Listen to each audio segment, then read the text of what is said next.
आज ही की तारीख सन 1947 जब महाराजा हरि सिंह ने विलय पत्र पर हस्ताक्षर किया था।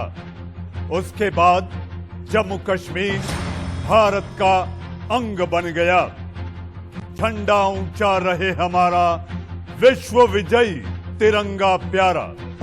लेकिन ये महबूबा फारूक को गवारा नहीं। उन्हें तो अपना निशान चाहिए, उन्हें अपना आईन चाहिए, उन्हें अपना विधान चाहिए। इसी बात को लेकर मचा बवाल। मैं लेकर आया देश का सवाल। नमस्ते, मैं हूं मनीष अवस्थी। हाजिर हूं आपका अपना पसंदीदा डिबेट शो देश का सवाल लेकर। पीडीपी नेता महबूबा मुफ्ती के बयान पर बवाल मचा हुआ है। बीजेपी के कार्यकर्ता श्रीनगर के लाल चौक पर तिरंगा फहराने पहुंचे तो पुलिस ने उन्हें हिरासत में ले लिया। बीजेपी कार्यकर्ताओं ने पीडीपी दफ्तर के बाहर भी प्रदर्शन कर अपना विरोध जताया।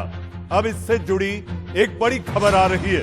बड़ी खबर, महबूबा मुफ्ती की पार्टी को बड़ा झटका लगा है। इस वक्त की बड़ी खबर, जी हां, वो महबूबा जो बात कर रही है अपने झंडे की, जो बात कर रही है अपने निशान की। 3 पीडीपी नेताओं ने पार्टी से इस्तीफा दे दिया। महबूबा के बयानों से पार्टी नेता नाराज थे। पीडीपी नेता टीएस बाजवा, वेद महाजन और हुसैन वाफरा ने पार्टी से इस्तीफा दे दिया। महबूबा मुफ्ती को लिखे पत्र में कहा कि उनके कार्यों और देशभक्ति के खिलाफ उनके बयानों की वजह से वो काफी दिनों से असहज महसूस कर रहे हैं।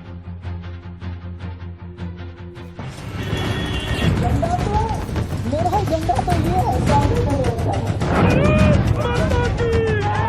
आज जम्मू कश्मीर के हर कोने में तिरंगा झंडा है।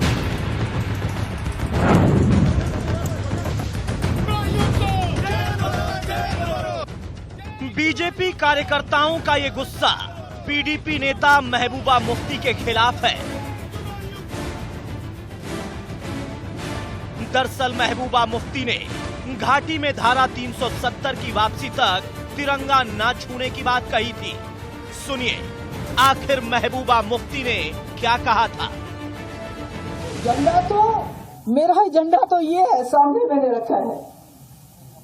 जिस वक्त हमारा ये झंडा वापस आएगा हम उस झंडे को भी उठा लेंगे, मगर जब तक हमारा अपना झंडा डाकुओं ने डाके में ले लिया है तब तक हम किसी और झंडे को हाथ में नहीं उठाएंगे। महबूबा के इसी बयान ने पूरे देश में बवाल मचा रखा है। श्रीनगर में बीजेपी कार्यकर्ता सड़क पर उतर गए। पीडीपी के दफ्तर के बाहर कार्यकर्ताओं ने धरना प्रदर्शन किया और महबूबा के इस ओछे बयान पर कड़ा ऐतराज जाहिर किया। इनका कहना है कि तिरंगे से ऊपर कोई नहीं है और कुछ भी नहीं है।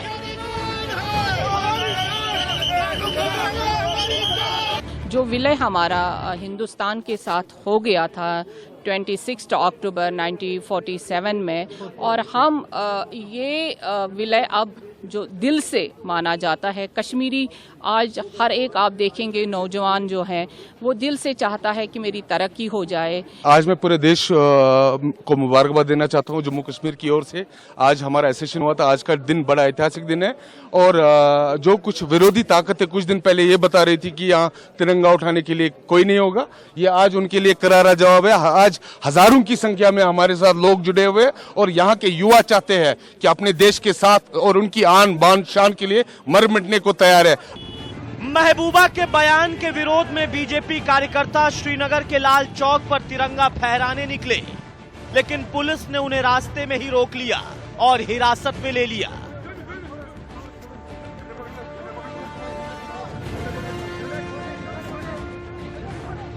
महबूबा के बयान से बौखलाए बीजेपी प्रदेश अध्यक्ष रविंद्र रैना ने घाटी में धारा 370 की तरफदारी करने वालों को निशाने पर लिया। ये देश के वो गद्दार, चाहे महबूबा मुफ्ती हो या फारूक अब्दुल्ला हो, आंखें खोल के देख लो। आज जम्मू कश्मीर के बच्चे बच्चे के हाथ में तिरंगा है। महबूबा मुफ्ती और फारूक अब्दुल्ला, आप देख लो, आज जम्मू कश्मीर के हर घर के ऊपर तिरंगा है। जम्मू कश्मीर हिंदुस्तान था, है और हमेशा हिंदुस्तान रहेगा। और जम्मू कश्मीर में सिर्फ एक ही झंडा लहराया जाएगा, वो है हमारा तिरंगा झंडा। दुनिया की कोई ताकत यहाँ दूसरा झंडा नहीं लगा सकती। पिछले साल ही केंद्र सरकार ने घाटी से धारा 370 हटाकर जम्मू कश्मीर को केंद्र शासित प्रदेश का दर्जा दिया था। इसके विरोध में महबूबा ने धारा 370 की वापसी को लेकर बयान दिया था। Bureau report, India news. इससे बदतमीजी ना कहें तो क्या कहें, जैसे अपने हाथ में भारत का तिरंगा उठाने में शर्म आए। आखिर उसका वजूद क्या है? महबूबा क्या ये चाहती है कि आईएसआई और आईएसआईएस पाकिस्तान और अब चीन का राग जिस तरह से आलप रहे हैं, उनका झंडा उनके हाथों में हो? तो ऐसे में सवाल उठने भी लाजमी हैं। 370 की राजनीति आखिर क्यों है जरूरी? महबूबा की तिरंगे से क्यों दूरी? कश्मीर में सब शांत, तो आखिर महबूबा आप क्यों हो अशांत? क्या तिरंगे वाले बयान के लिए माफी मांगेगी महबूबा? और इसके साथ साथ इसी पर हमारे साथ चर्चा करने के लिए मेहमानों का पैनल है। पैनल में हमारे साथ गोपाल कृष्ण अग्रवाल, बीजेपी के प्रवक्ता हमारे साथ हैं। हमारे साथ राजनीतिक विश्लेषक और कश्मीर से जिनका वाकई आज भी ताल्लुक बना हुआ है, ऐसे सुमित पीर हमारे साथ हैं। हमारे साथ शुभ्रांश राय, जी हाँ, बेबाकी से बोलते हैं, तल्ख बोलते हैं, लेकिन आज उम्मीद करता हूं शुभ्रांश भाई कि आप वो कहेंगे जो लाजिम है और लाजिम के साथ जो वास्तविकता है। हमारे साथ वकार एस भाटी, जी हाँ वकार भाटी, एक चीज का ध्यान रखना, मां भारती, हिंदुस्तान और हिंदुस्तान की कसम खाकर डिबेट में बैठना, ये कहना सरजमीन हिंदुस्तान, अस्सलाम वालेकुम, ये तुम्हारा हिंदुस्तान है, हमारा हिंदुस्तान है, तुम हिंदुस्तान में रहते हो, हिंदुस्तान की बात करना। मेरे साथ अभिजीत जसरोटिया, जी हाँ, आप राजपूत सभा के अध्यक्ष हैं और उसके साथ साथ आज जो आंदोलन हुआ, आप ही ने उस आंदोलन की आज अगुवाई भी की है। सबसे पहले अभिजीत, आज का आंदोलन ये बताता है कि झंडा ऊंचा रहे हमारा। जम्मू कश्मीर भारत का मस्तिष्क है और उस मस्तिष्क पर झंडा फहरेगा, वो भी तिरंगा होगा।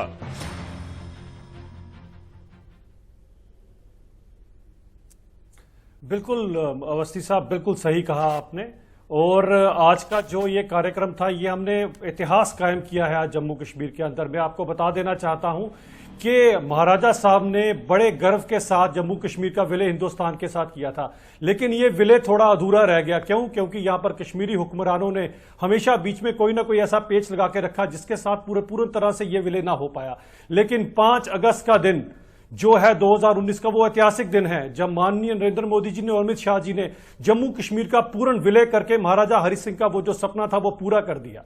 अब मैं जो एक बात अवस्थी साहब कह देना चाहता हूं, ये जो गुपकार गैंग के लीडर हैं जिन्होंने कुछ दिन पहले वो जो स्टेट फ्लैग जिसकी मृत्यु आज से 1.5 साल पहले हो चुकी थी, उसको फिर से उठाने की कोशिश की, तो आज हमने उसी झंडे को प्रॉपरली क्रिमेट किया, यानी कि उसको प्रॉपरली निस्तो नाबूद कर दिया और उसको आग लगा दी।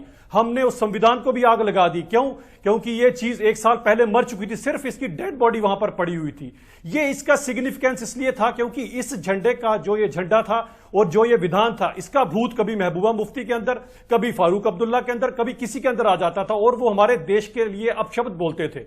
इसका जवाब देने के लिए आज हमने सही मौका ढूंढा और हमने उसको प्रॉपरली जो है उसका दाह संस्कार कर दिया, ताकि ये भूत अब इनको जो है वो कभी आगे परेशान ना करे। क्योंकि ये क्लियर मैसेज था राजपूत सभा की तरफ से और क्लियर मैसेज था हर एक जम्मू कश्मीर की तरफ से कि अब इस देश में 2 विधान, 2 प्रधान और 2 निशान नहीं चलेंगे। अभिजीत, आज देश का सवाल में सबसे पहले कि इससे पहले मैं बहस को आगे बढ़ाऊं और दूसरे मेहमानों को लाऊं, आप सभी को जम्मू कश्मीर की आजादी की बधाई भी।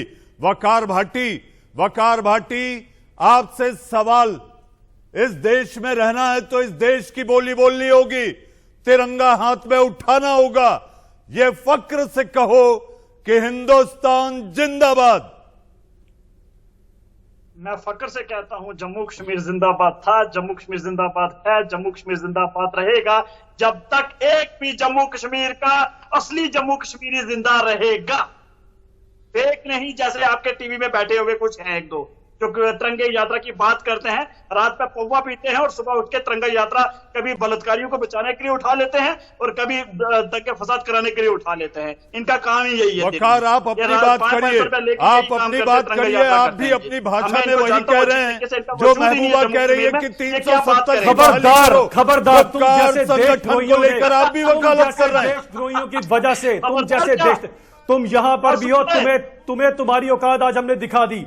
आज तुम्हें तुम्हारी औकात हमने दिखा दी। जिस झंडे का तुम नाम लेते हो उस झंडे को हमने जला दिया, हमने संविधान को भी जला दिया। तुम जैसे इंसान को आज हमने दिखा दिया। हिम्मत है तो कुछ करके दिखाओ, तुम्हारे अंदर हिम्मत है तो कुछ करके दिखाओ। हमने आज तुम्हारे को बता दिया कि हम जब ये हम देश में सिर्फ और सिर्फ हिंदुस्तान का झंडा रहेगा और तुम जैसों को हम तुम जहां भी हो हम तुम जैसों को सबक सिखाएंगे। जो देश के खिलाफ बात करेगा उसको छोड़ेंगे नहीं, हम तुम्हें छोड़ेंगे नहीं। और तुम याद रखना, ऐसे अपशब्द अगर तुम करोगे कहोगे तो तुम्हें छोड़ेंगे नहीं। हम तुम्हें बताएंगे कि क्या होता है। हमारे देश का अपमान करने वाले गद्दार, खबरदार चुप करो। तुम गद्दार हो, खबरदार। ऐसी बात करने वाले चुप हो जाओ। इस हिंदुस्तान का खाते, हिंदुस्तान का पीते और बात करते हो, शर्म आनी चाहिए तुम्हारे को। जिस थाली में खाते हो उसमें छेद करते हो, शर्म आनी चाहिए तुम्हारे को। जिस थाली में खाते हो उसमें छेद करते हो। चले जाओ पाकिस्तान, दफा हो जाओ यहां से, छोड़ दो, चले जाओ पाकिस्तान। वहीं पर तुम्हारा ठिकाना है। यहां पर हिंदुस्तान में तुम जैसे गद्दारों के लिए कोई जगह नहीं है, कोई जगह नहीं है, कोई जगह नहीं। तुम जैसे ना तुम मुसलमानों के सगे हो, ना तुम कश्मीरियों के सगे हो। तुम सिर्फ अपॉर्चुनिस्टिक लोग हो, तुम्हें सबक सिखाया जाए। तुम्हें आज सबक सिखा दिया हमने और बता दिया कि इस देश में तिरंगा लहराएगा। पाकिस्तान है टीबी और कैंसर से बीमारी तो पाकिस्तान की हो चुकी है। हर वक्त पाकिस्तान तुम जैसे गद्दारों की वजह से सारे के सारे, तुम चंद गद्दारों की वजह से सारे कश्मीरी बदनाम होते हैं। तुम जैसे चंद गद्दारों की वजह से पूरे के पूरे कश्मीरी बदनाम होते हैं। शर्म आनी चाहिए तुम्हारे को। अपनी ओछी सियासत के लिए पूरे कश्मीरियों को अपने साथ मिलाते हो, तो अपनी ओछी सियासत के लिए पूरे कश्मीरियों को मिलाते हो। तुम सिर्फ गिने चुने चंद लोग हो, तुम चंद लोग हो जो ऐसी बातें करते हो।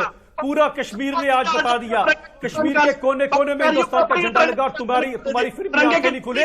तुम सही में, तुम्हारी आंखें नहीं खुली। तुम पौवा पी के बैठे, तुमने सही बात कही, तुमने बिल्कुल सही बात की। तुम पौवा पी के बैठे क्योंकि पूरे कश्मीर के हर एक कोने में हिंदुस्तान का झंडा लगा और तुम्हें नहीं दिखाई दिया। तुम पौवा पी के बैठे थे इसलिए दिखाई दिया। जाओ देखो, जाके जाओ देखो कहां पर हिंदुस्तान का झंडा लगा। ये तुम जैसे लोगों के मुंह पर तमाचा है, तमाचा। और तुम कश्मीरियों के भी गद्दार हो क्योंकि तुम अपने आप को पूरे कश्मीरियों के कहते हो। तुम्हारे साथ कोई कश्मीरी नहीं है। जो कश्मीरी था असली हिंदुस्तानी, उसने आज हिंदुस्तान का झंडा उठाया और हर एक जगह पर लगाया।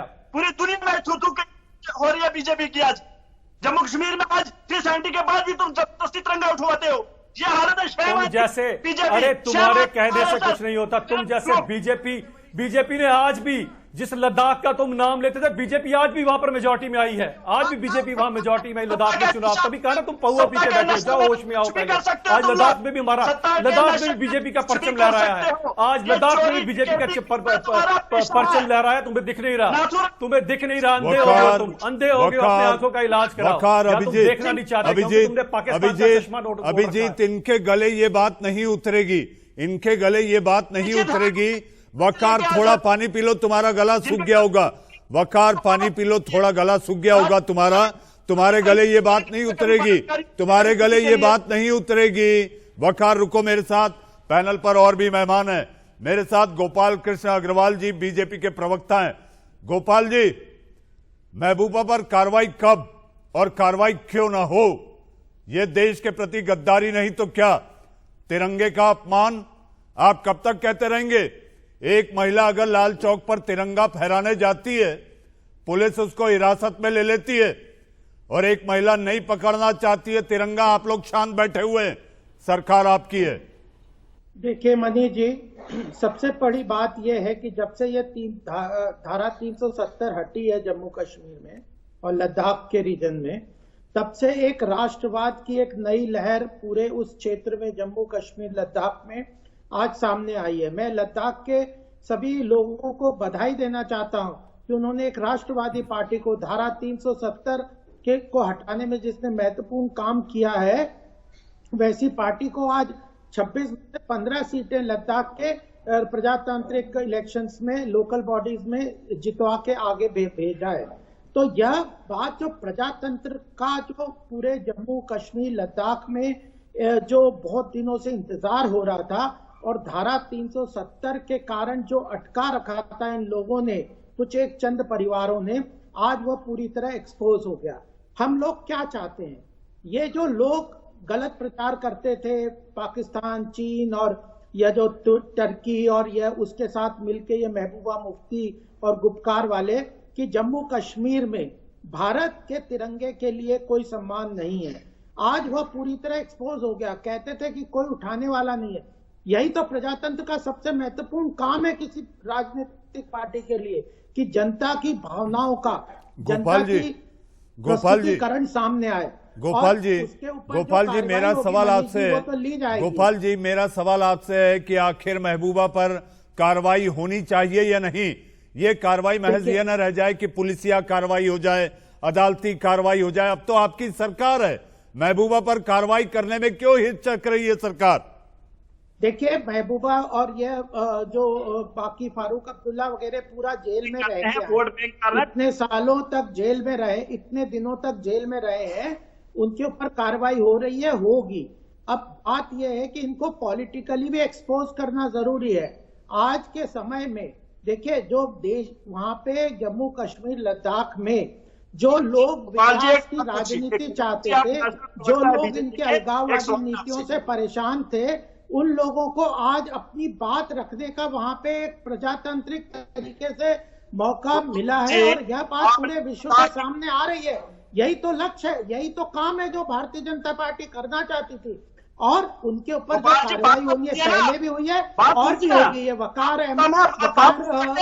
भाटी जैसे लोग माइनॉरिटी में थे और ये लोग अपनी विदेशी ताकतों से मिलकर यह बातें करते थे, जहां वहां तब भी मैं मानता कुछ नहीं किया, क्योंकि आपकी सत्ता है, आपके हाथ में पावर है। नहीं जम्मू कश्मीर अपोजिशन है, कांग्रेस है, तिरंगा उठाया जाता था। आज आप बीजेपी के चंद लोग बीजेपी के तिरंगा उठा रहे हैं। आपने तो हरा दिया हिंदुस्तान के तिरंगे को। शर्म आनी चाहिए गोपाल साहब। लोग भी नहीं बचे हो और वह भी कश्मीर वैली तिरंगा चढ़ाया जाके आज अपनी जायदाद बचाने के लिए, लोगों का पैसा उड़ाने के लिए केंद्र सरकार से जो सहायता राशि जम्मू कश्मीर को मिलती है, उसको पूरी तरह से दबा के डकार मारने के लिए ये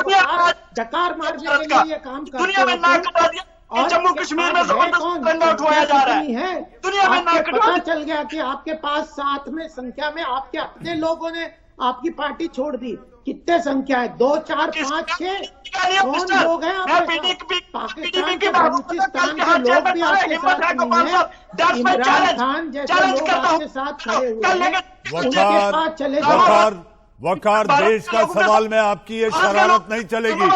देश के सवाल के कार्यक्रम में आपकी शब्दों की शरारत नहीं चलेगी। आप बात का जवाब बात से दीजिए, आप शब्दों की शरारत ना करें और व्यक्तिगत ना हो। हमारे साथ सुब्रांश राय। वकार मैं आता हूं। नो शरारत। ये देश के सवाल का मंच है, ये देश के सवाल का मंच है। यहाँ खुल्लम खुल्ला फर्रुखाबादी नहीं चलता, यहाँ खुल्लम खुल्ला फर्रुखाबादी नहीं चलता। ये देश का सवाल है। सुब्रांश जी, मेरा सवाल आपसे है, जिसको तिरंगा हाथ में उठाने में शर्म आए उसको देश छोड़ के चले जाना चाहिए। बोरिया बिस्तर बांधिए, जाइए बाहर। मनीष जी, एक सुंदर शब्द है जिसको मैं अपने दिल से लगा के रखता हूं, वो ये है, मेरी जान तिरंगा, मेरा शान तिरंगा। क्योंकि इस तिरंगे को पाने के लिए मेरे पूर्वजों ने शहादत दी थी। खैर, माफी वीरों की औलादें क्या जाने कि तिरंगा कैसे हासिल होता है। आपने एक पीछे सवाल पूछा, बड़ा इंपॉर्टेंट है। अगर इस देश का कोई भी गद्दार जो तिरंगा और भारत के खिलाफ बोलता है, उसको अभी तक अरेस्ट क्यों नहीं किया? क्या भारतीय जनता पार्टी अपने पूर्व सहयोगी महबूबा मुफ्ती के साथ मिलकर भारत की उस राजनीति में कुछ करना चाहती है जहां आज युवा रोजगार की बात कर रहा है, जहां युवा आज नरेंद्र मोदी से सवाल कर रहा है? क्या फिर से भाजपाई आओ जो भारतीय जनता पार्टी है वो पाकिस्तान, मुसलमान और कश्मीर करना चाहती है। अगर नहीं करना चाहती तो जम्मू कश्मीर में शासन किसका है? भाजपा का। दिल्ली में शासन किसका है? भाजपा का। अब तक अरेस्ट क्यों नहीं हुए वो लोग? इसका मतलब ये है कि भारतीय जनता पार्टी ये उन माफी वीरों की औलादे हैं जो चाहते हैं कि देश में विकास की बात ना हो, देश का युवा रोजगार की बात ना करे और देश का युवा कंफ्यूज रहे। सुब्रान जी शालीनता की चादर बनाए रखें, उनसे ओढ़े रखें, आप व्यक्तिगत ना हो। मुझे पता है आप विदुषी प्रवक्ता हैं, विदुषी विश्लेषक हैं, लेकिन व्यक्तिगत ना हो। लेकिन मेरा सवाल आपसे, आपने ये बात कही, ठीक है, मंच पे मेरे साथ बीजेपी प्रवक्ता गोपाल कृष्ण अग्रवाल है, लेकिन मेरा सवाल आपसे, आप जिस पार्टी की भूमिका लेकर आगे बढ़ते हैं, आप तो 370 की वापस बहाली की बात कर रहे हैं, यानी आपका भी साथ उनके हाथ। नहीं मनीष जी, शायद आपने शब्दों को ठीक से अपने नापा तोला नहीं।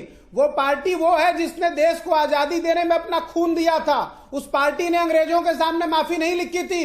वो पार्टी वो है जो विकास की बात करती है। वो पार्टी वो है जो लोगों को रोजगार देने की बात करती है, डमरू और मोमबत्ती जलाने की बात नहीं करती है, हवा से ऑक्सीजन और पानी निकालने की बात नहीं करती।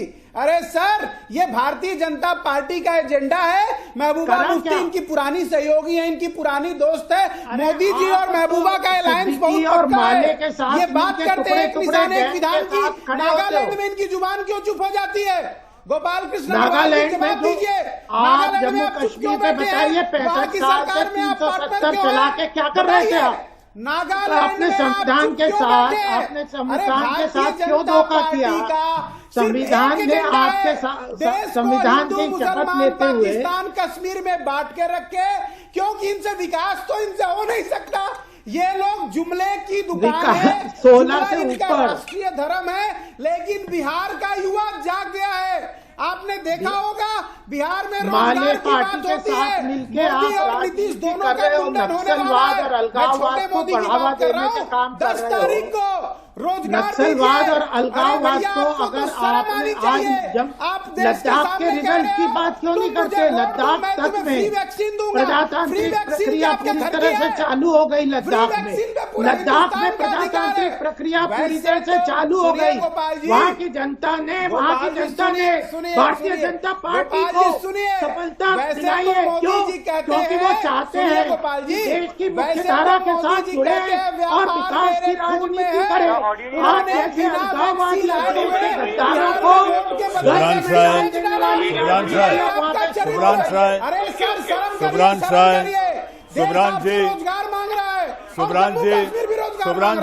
सुब्रान जी, मैं आप सभी लोगों से दरख्वास्त करता हूं कि एक एक बोले तो दर्शक जो आपको देख रहे हैं, सुन रहे हैं, वो आपके विचारों को भी समझेंगे और अपनी राय भी बना पाएंगे। अगर आपका हो गया, आप गोपाल जी से मैं जवाब ले लेता हूं। आप शांत रहिएगा, वकार आप भी शांत रहिएगा। ये यहाँ पर आपको बैटिंग करने के लिए नहीं बुलाया जाता है, आपको अपनी बातें रखने के लिए बुलाया जाता है। वकार, गोपाल जी आप जवाब दे दे तो मैं सुमित पीर के पास चलूं। देखिए, किसी भी प्रदेश में प्रजातांत्रिक प्रक्रिया जब होती है तो डेमोक्रेसी में प्रजातांत्रिक प्रक्रिया का ही बड़ा महत्व है। और अगर आप देखेंगे तो लद्दाख में जिस तरह की वहाँ की जनता ने भारतीय जनता पार्टी के कैंडिडेट को जिताया है और प्रजातांत्रिक प्रक्रिया को पूरी तरह से वहाँ पे लागू कर दिया है, इसी तरह हम जम्मू कश्मीर में भी पूरी तरह प्रजातांत्रिक लोकल गवर्नमेंट के इलेक्शंस करवाएंगे। और जहाँ विकास की बात है, 16 से ऊपर जो बॉर्डर रोड हमने कंस्ट्रक्शन पिछले 6 साल में किया है, 4000 से ऊपर किलोमीटर का रोड्स वहाँ बनाए हैं, गोपाल जी बनाए हैं। गोपाल जी, तरह से रोजगार, गोपाल जी ये सारी बातें नहीं दिखेंगी। गोपाल अग्रवाल, ये सारी बातें यहाँ पर वकार को नहीं दिखेंगी। क्या विकास हुआ, किस तरह से अमन बहाली हुई, ये सारी बातों को वो नजरअंदाज करेंगे। उनके दिमाग में एक ही सपना फिट है कि वापस एक बार 370 की बहाली हो। सुमित पीर हमारे साथ है। सुमित, ये सपना पाले घूम रहे हैं और इसके साथ साथ गुपकार बैठक कर रहे हैं। गुपकार संगठन ये चाहता है कि 370 फिर एक बार बहाल हो जाए। सुमित जी, मनीष जी, देखिए, सपने देखने पे कोई पैसे नहीं लगते और मुंगेरी लाल के हसीन सपने तो बिल्कुल फ्री है। इनका राजनीतिक वर्चस्व खत्म हो गया, इनकी राजनीतिक दुकान बंद हो गई, एक्सपोज हो गए हैं। पंचायती राज इलेक्शन हो रहे हैं, लद्दाख में इनका अपना कैंडिडेट डालने की औकात नहीं है। ये वो लोग हैं। अब क्या करें? पहले दिन तो बोलते हैं चाइना के पास जाएंगे, अगले दिन राज ने वो गुपकार का मंथन का वो जो गैंग बनाते हैं। भाई साहब 370 खत्म है, वो तिरंगा दफन है। अब एक ही तिरंगा चलेगा, भारतीय तिरंगा। एक संविधान, एक निशान, एक कंट्री। इन्होंने 42,000 लोग मरवाए हैं। यहाँ सीएजी का ऑडिट नहीं होता था, यहाँ राइट टू एजुकेशन नहीं होता था। वाल्मीकि को इन्होंने वाल्मीकि बना के रखा 70 साल से। कश्मीरी पंडितों का इन्होंने शोषण किया। इन्होंने क्या नहीं किया? एक बार बोलने हमारे साथ ताहिर सैयद साहब, सुमित जी हमारे साथ 21,000 हमारे साथ ताहिर सैयद साहब पीडीपी के प्रवक्ता जुड़ गए। तकलीफ हो रही है इनको। हमारे साथ ताहिर सैयद पीडीपी के प्रवक्ता जुड़ गए। ताहिर साहब आप देर से जुड़े, लेकिन आप जुड़े, बहुत बहुत मेहरबानी आपकी। मेरा सवाल आपसे, अगर आपको तिरंगा हाथ में पकड़ने में अपमान लगता है तो यहां पर दफ्तर आप लोग क्यों चालू रखें? इसको भी बोरिया बिस्तर बांध के जहां जाना हो आप जा सकते हैं। देखिए, तिरंगे का किसी ने अपमान नहीं किया है। जम्मू कश्मीर एक वाहिद रियासत है जहां मेन स्ट्रीम पॉलिटिकल पार्टीज ने तिरंगे के लिए 10,000 लोगों का बलिदान दिया है। बदकिस्मती से महबूबा जी के स्टेटमेंट को गलत तरीके से इंटरप्रेट किया गया। आपने पाकिस्तान के लिए दिया था, चैनल पर भी तिरंगे का नाम मत लो आप, तिरंगे का नाम मत लो आप। सुमित जी, ये पाकिस्तान के भेजे हुए आतंकवादी थे। सुमित जी इनको बोलने का मौका दिया जाए। मेरी बात सुनिए भाई साहब, ये झूठ बोल रहे हैं नेशनल टीवी पे। Sumit ji one at a time, इनको बोलने का मौका दिया जाए। इनको सुनना जरूरी है। सुमित पीर, इनको सुनना जरूरी है। 70 साल से करते आ रहे हो। जरूरी है सुमित पीर, इनको सुनना जरूरी है। इनको सुन लेते हैं फिर आते हैं। आप अपनी बात रखें सैयद साहब, फिर मैं आऊं आपके पास दोबारा। पे किया है तो आज कोई सुमित जी है, मैं पहली बार इनको देख रहा हूं, इनके साथ मिनट में डिबेट कर रहा हूं मैं पहली बार। तो कश्मीरी पंडितों के कुछ ठेकेदार हैं जो कश्मीरी पंडितों के उस दुख और उस दर्द को एक्सप्लॉइट कर रहे हैं टीवी चैनल्स पर आकर अपने पॉलिटिकल और अपने फायदों के लिए। तो सुमित पीर भी अब उनमें से एक शामिल हो चुके हैं, तो इनको भी बधाई। जिस तरह आप लोग सैयद साहब आप लोग अलगाववाद की सोच रखकर फिर एक बार 370 की बहाली की बात कर रहे हैं, कश्मीरी पंडितों का हर्ष क्या हुआ यह भी आपको ध्यान होगा। जी हां, मैं आपके पास आऊंगा सैयद साहब। अब मेरे लिए वक्त हो चला है हेडलाइंस का। हेडलाइंस के बाद फिर आपके पास लौटता हूं और ये पैनल लगातार बना हुआ है। क्योंकि we are patriotic people, national flag is our pride, this is our identity, और ये हमारी पहचान है। और मुफ्ती साहब एक विजनरी लीडर थे, वो होम मिनिस्टर भी रहे, और उस टाइम पे भी कभी ऐसी बात नहीं हुई। और वो जो अल्टरनेटिव था उसकी आज ये हालत हो गई है हमारी पार्टी के अंदर। हमें आज ये लगता है कि हमने अपनी ज़िंदगी के 21 साल जो मेहनत करके हमने जम्मू कश्मीर में पीडीपी को बनाया था, वो आज हमारे ज़ीरो हो गए। एक चीज़ और वेद साहब, जैसे आपने कहा जब आपने ज्वाइन किया था एक अल्टरनेट के तौर पर एक पार्टी लाना चाहते थे, मुफ्ती साहब के वक्त जब आपने ज्वाइन किया था और आज क्या देखा पीडीपी में, कैसे बदलाव आया और क्यों बदलाव आ गया? बदलाव ये आया है ना, मैं सिंपल बात बता रहा हूँ ना, जो सबसे बड़ी बात तो ये है कि जो डिसीजन मेकिंग है एट द टाइम ऑफ मुफ्ती साहब, डिसीजन मेकिंग में हमारा पूरा रोल होता था। मुफ्ती साहब हमें बुलाते थे, डिस्कस करते थे, फिर डिसाइड करते। But no, we have no role decision making में। आज की प्रेजेंट पीडीपी लीडरशिप हमें कोई कॉन्फिडेंस में नहीं लेती।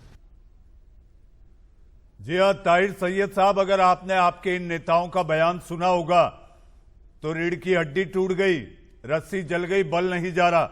सैयद साहब, आखिर ये 3 बड़े नेता आपके क्यों इस्तीफा दे दिए? देखिए, ये मैं खबर ये अभी तक मुझ तक पहुंच चुकी है कि 3 जो लीडर्स हैं जो कह रहे हैं, जो आपने अपनी टीवी चैनल पे दिखाया कि उन्होंने इस्तीफा दे दिया है। तो मैं भी इस पोजीशन में नहीं हूं कि मैं कोई अभी इस चीज पे कोई कमेंट करूं। तो मुझे लगता है कि एक प्रॉपर टाइम पे इस पे पार्टी की तरफ से जवाब आ जाएगा। जी, जवाब आ जाएगा, लेकिन आप अपनी बात तो रख लीजिए। आखिर ये शरारत क्यों?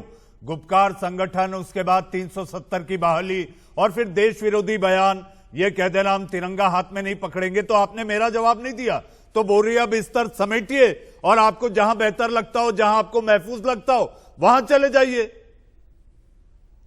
चैनल पे बैठ के किसी को बोरिया बिस्तरा बंद करने को नहीं कह सकते हैं। जम्मू कश्मीर मेरा था और मेरा है।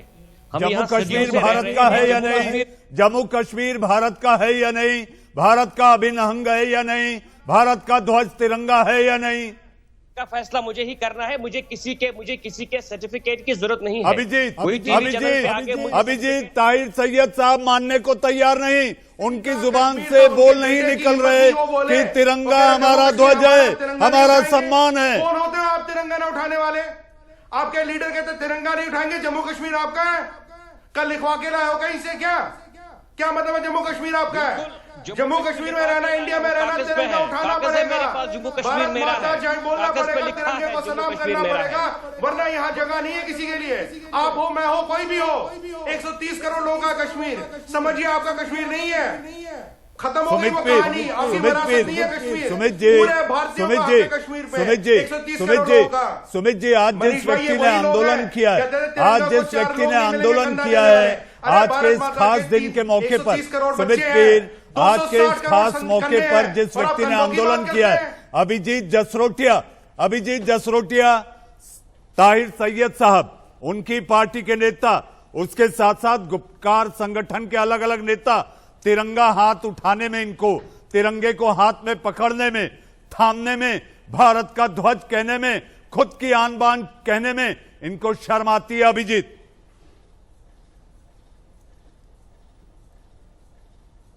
आपको एक बात बता देना चाहता हूं। देखें, सबसे पहले कश्मीर में कत्लो-गारत शुरू कहां से हुई? सन 1987 की इलेक्शन रिगिंग की गई, जब कांग्रेस थी और यहां पर नेशनल कॉन्फ्रेंस थी। जीते हुओं को हराया और हराए हुओं को जिताया किसने? इन्होंने। उसके बाद यहां पर कत्लो-गारत शुरू हुई। और ये जो कहते हैं गुपकार गैंग वाले, अरे गुपकार गैंग तो किसी आम कश्मीरी का गैंग नहीं है, ये वीवीआईपी लोगों ने अपना गैंग बना रखा है। और पिछले दिनों इन्होंने इसका एक नया नाम दे दिया, पीपल अलायंस। अवस्थी साहब, आपको सुनकर बड़ी हैरानगी होगी, इस पीपल अलायंस की हायरार्की देखिए। जो इनके प्रेसिडेंट साहब हैं, वो 130 करोड़ के घपले के अंदर उनका हाथ है। उसके बाद इनकी वाइस प्रेसिडेंट देखिए, जो सबसे बड़ी देशद्रोही का बयान देती है और हिंदुस्तान के झंडे का अपमान करते हैं। इनके स्पोक्स पर्सन एक ऐसे थाली के बैंगन, कभी इधर कभी उधर। और ये जो इन्होंने गैंग बनाया, क्यों बनाया गैंग इसलिए बनाया कि अब यहां पर 370 टूटने के बाद ये अब हिंदुस्तान को बेवकूफ नहीं बता सकते। यहां पर हर एक चीज की अकाउंटेबिलिटी, इनसे पुराना हिसाब किताब भी लिया जाएगा। रोशनी स्कैम जैसे कई काम इन्होंने किए हैं। इतना पैसा पहले भी आता रहा सेंटर का, लेकिन चंद इन्हीं गुपकार गैंग के लीडरों ने अपनी जेब में वो पैसा डाला। आम कश्मीरी तक वो पैसा कभी नहीं पहुंचा। अगर आम कश्मीर तक वो पैसा पहुंचा होता तो आज वो 4 चिनार 2 ना रह जाते। ये इन लोगों ने जो यहाँ पर मिली भगत से जो पैसा खाया है, उसी का जवाब इनको मिलने जा रहा है। इसीलिए ये घबराए हुए, तिलमिलाए हुए ऐसे गैंग बना रहे हैं। ताहिर सैयद से जवाब लेना चाहिए। ताहिर साहब, सीएजी का ऑडिट नहीं होता था मनीष भाई, अब सीएजी का ऑडिट होगा। सुमित पीर आ रहा हूं। ताहिर साहब, मेरा सवाल आपसे, जब महबूबा मुख्यमंत्री भी थी तब भी इनकी इस तरह की भड़काऊ बातें चलती रहती थी, सेना के लोगों पर एफआईआर दर्ज होती थी, तो ये क्या देशभक्ति का काम है क्या? मैं भाई अभिजीत का जवाब देना चाहूंगा। भाई अभिजीत मेरे कलीग रहे हैं पीडीपी में, और जब मैं पीडीपी का स्पोक्स पर्सन बना था तो अभिजीत साहब भी मेरे साथ स्पोक्स पर्सन बने थे पीडीपी के। और उस वक्त ये बड़े जोर शोर से डिफेंड करते थे 35 को, 370 को। मैं इनको जनाब नमस्कार कहता हूं। आज बहुत टाइम के बाद इनके दीदार हो गए हैं अभिजीत भाई के। तो दूसरी बात, जहां तक, पहले मुझे आप अपनी बात रखने दीजिए। मैं बार बार कहता हूं अवस्थी साहब कि महबूबा जी के बयान को गलत तरीके से इंटरप्रेट किया जा रहा है। महबूबा जी ने जो कहा वो संविधान के दायरे के अंदर बात की है। महबूबा जी ने वही बात कही है जो संविधान, जिसकी संविधान मुझे इजाजत देता है। देखिए, मुझे 370 आर्टिकल 370 भारत के संविधान ने दिया था, और उसी 370 ने मुझे जम्मू कश्मीर का झंडा दिया था। मैं उसी संविधान से अपना झंडा अरे साहब, वो निरस्त हो गया, 370 हट गया। ताहिर साहब, आपको भी पता है, दुनिया को पता है, कब तक इसका राग आलापेंगे आप तो अब इसके बहाली की बात कर रहे हैं, जो नहीं हो सकता। यह अब असंभव है, यह नहीं हो सकता। 370 बहाली नहीं होगी। रात के अंधेरे में डाकू डाका डालते हैं, उसी तरह से इन्होंने 370 को डाका की पर जो डाकाजनी की है वो पूरी दुनिया जानती है, पूरा देश जानता है। देखिए, ये भारत के कॉन्स्टिट्यूशन को रिप्लेस करना चाहते हैं आरएसएस के एजेंडा से, अरे ये जिसके लिए पूरे देश को खड़ा होना चाहिए। संसद की प्रक्रिया के तहत हुआ है, आपको पता होना चाहिए। नागरिकता संशोधन हो, 370 हो, यह सब संसद ने पारित किया है। इस देश की संसद ने इसे सर्वसम्मति से हाँ किया है। देखिए, कॉन्स्टिट्यूशन ऑफ इंडिया किसी भी तरीके से संसद को इस चीज की इजाजत नहीं देता है कि वो जम्मू कश्मीर के लोगों की मर्जी के बगैर 370 के बारे में कोई फैसला लें। ये जम्मू यानी कश्मीर आप के ये लोगों चाहते को- हैं, आप ये चाहते हैं कि आपको पुचकार के आपकी ठुड्डी पर हाथ लगाकर मान मनव्वल कर आपसे पूछा जाना चाहिए था कि ऐसा करें या ना करें। आज जम्मू कश्मीर में अमन चैन कायम है, ये आपको पसंद नहीं। जी हाँ गोपाल जी ताहिर सैयद साहब को अगर आपने सुना तो आपने जम्मू कश्मीर के लोगों को गुड फेथ में नहीं लिया, इसलिए इस तरह से ये लोग ये फिर एक बार चाहते हैं कि फिर एक बार 370 बहाल हो जाए। गोपाल जी,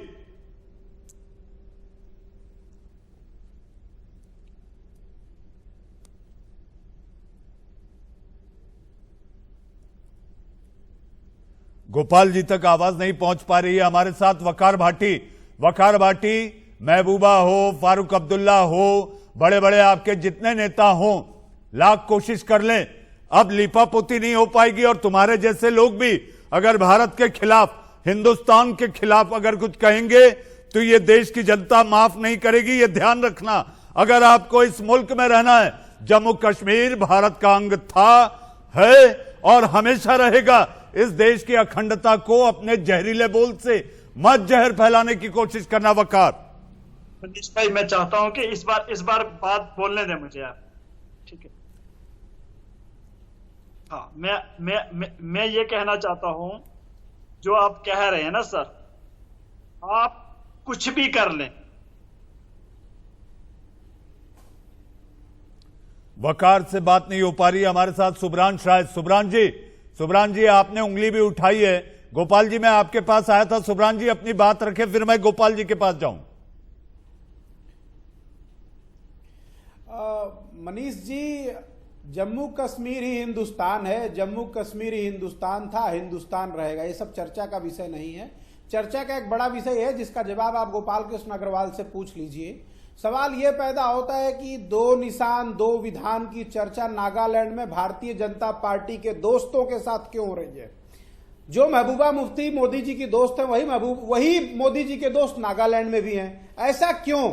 कहीं ऐसा तो नहीं कि भाजपा और आरएसएस की साजिश है? देश में जो आज के डेट में रोजगार की बात चल रही है, लोग जवाबदेही अकाउंटेबिलिटी के लिए भाजपा के नेताओं से सवाल कर रहे हैं। कहीं ऐसा तो नहीं है लोग बरगला रहे हैं, गोल पोस्ट शिफ्ट कर रहे हैं? सुब्रान जी, मैं आपसे एक ही बात कहना चाहूंगा। कल जो राहुल गांधी ने ट्वीट किया था, मुझे ऐसा लगता है कि आप भी वही सवाल पूछ रहे हैं। गोपाल जी, आप छोटा जवाब दें, मुझे बहस खत्म करनी है। गोपाल जी, छोटा जवाब, मुझे बहस खत्म करनी है सुब्रांश राय जी की बात पर।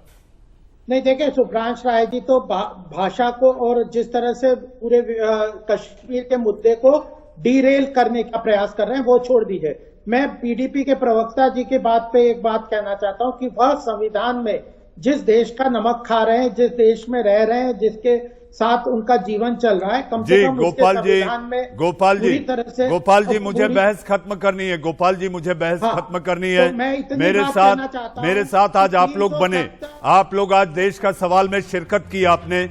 मैं एक बात कहना चाहता हूं, तिरंगा मेरा मान, तिरंगा मेरा सम्मान, तिरंगा मेरी आन, तिरंगा मेरी शान। तिरंगे की खातिर इस मुल्क में रहने वाला हर इंसान प्राणों की बाजी भी लगा सकता है, क्योंकि तिरंगा ही मेरी पहचान है, आपकी पहचान है। देश का सवाल में आप लोग जुड़े। गोपाल कृष्ण अग्रवाल, अभिजीत जसरोटिया, ताहिर सैयद, सुमित पीर और मेरे साथ सुब्रांश राय, वकार भाटी, आप सभी का बहुत बहुत धन्यवाद। अब वक्त हो चला है एक छोटे से ब्रेक का।